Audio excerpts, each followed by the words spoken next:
वज़ीर आज़म शहबाज शरीफ आला सतह वफ़द के हमरा स्विट्ज़रलैंड के दौरे पर रवाना हो रहे हैं। और आपको ये बताएं कि वज़ीर आज़म मफ़ाहमती याददाश्त पर दस्तखत के लिए आला सतह वफ़द के हमरा जेनेवा रवाना होंगे। मज़ीद जानते हैं डॉन न्यूज़ के नुमाइंदे अमीर हमज़ा से। अमीर हमज़ा, अपडेट कीजिएगा।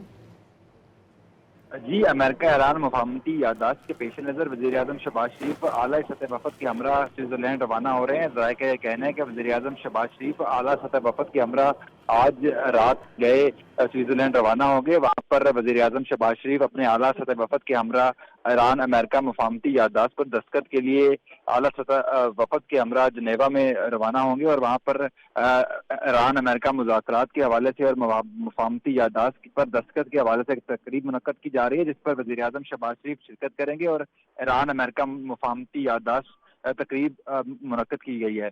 ताहम ज़राए का कहना है कि वज़ीर आज़म शहबाज शरीफ आज रात दौरा स्विट्ज़रलैंड के लिए रवाना हो जाएंगे और वज़ीर आज़म शहबाज शरीफ इस दौरे के दौरान स्विट्ज़रलैंड के आला हुकाम से मुलाकात भी करेंगे। ताहम ज़राए का ये भी कहना है कि वज़ीर आज़म का यह दौरा 3 रोज़ा होगा और इस 3 रोज़ा दौरे में वज़ीर आज़म शहबाज शरीफ ईरान अमेरिका मफाहमती याददाश्त के पेश नज़र मुख्तलिफ जो इस पर पेशरफ्त होगी और साथ ही साथ ईरान अमेरिका मुज़ाकरात और मफाहमती याददाश्त पर दस्तखत के लिए तकरीब में शिरकत भी करेंगे। जी, बहुत शुक्रिया अमीर हमज़ा आपका।